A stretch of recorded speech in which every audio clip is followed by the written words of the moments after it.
The price of Bitcoin pulls back slightly following a significant hike over the last few days. This comes following the decision against privacy in exchanges taken by the European Parliament.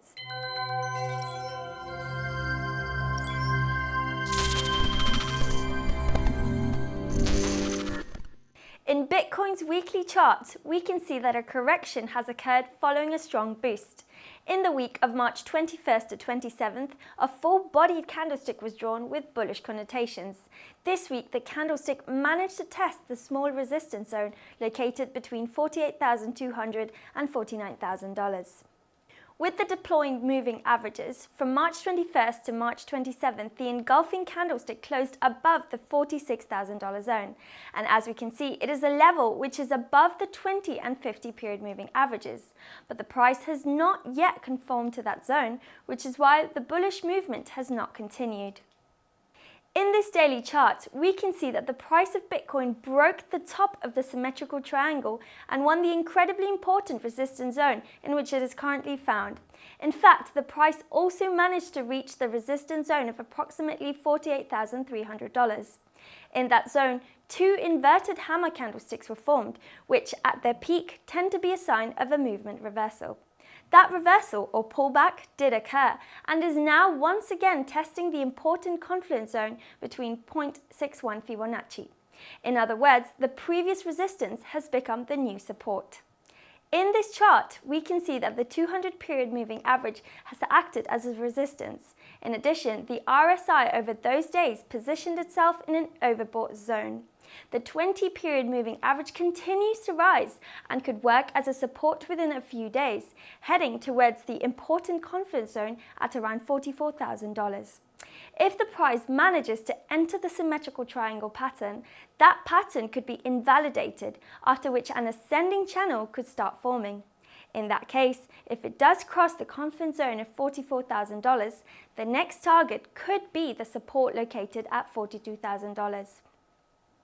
However, if the price is able to hold the important support zone of $44,000 and the volume starts dropping, leading to divergences in the relative strength index minor timeframe, we could see a movement towards the zone prior to being tested at $48,000.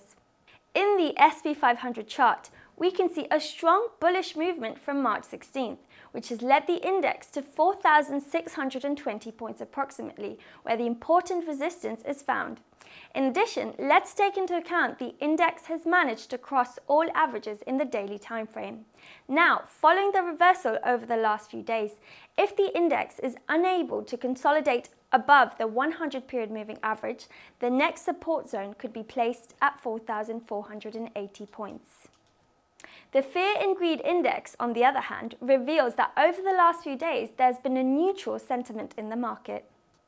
The amount of Bitcoin stored in exchange wallets is maintained at 2.3 million, reaching an all-time low. In other words, there's never been such a small number of Bitcoins available in exchanges, which indicates that cryptocurrency owners might not intend to sell them, but instead store them in their cold wallets. And the investment funds, as we can see in this chart, continue to increase the number of Bitcoins in wallets. In the month of March, these funds have gathered 860,000 Bitcoins. Due to its volume, these purchases help boost the bullish movement. The Luna Foundation Guard, as we saw last week, has acquired a large amount of Bitcoins and looks to continue doing so. In the Luna wallet, we can see that 997 Bitcoins were obtained on March 30th, which helped boost the cryptocurrency's price. The Luna Foundation Guard currently has $1.4 billion in Bitcoin, and it aims to reach $3 billion in the short term. As of March 27th, its Bitcoin balance has gone from $350 million to $1.447 billion.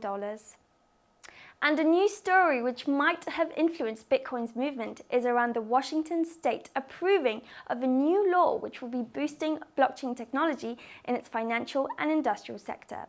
Through this, it looks to attract businesses in the region. However, the European Parliament progresses with its ban on anonymous cryptocurrency transactions.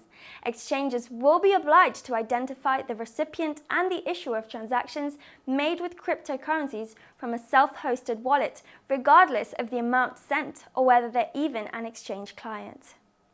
The CEO of Binance, Brian Armstrong, posted a Twitter thread in which he claimed to be against this new measure.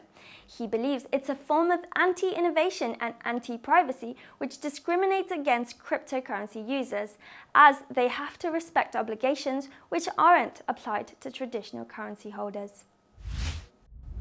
In short, Bitcoin pulls back following the European Parliament's controversial decision, although investment funds continue to increase its exposure to the cryptocurrency, and this could help boost its price over the coming months.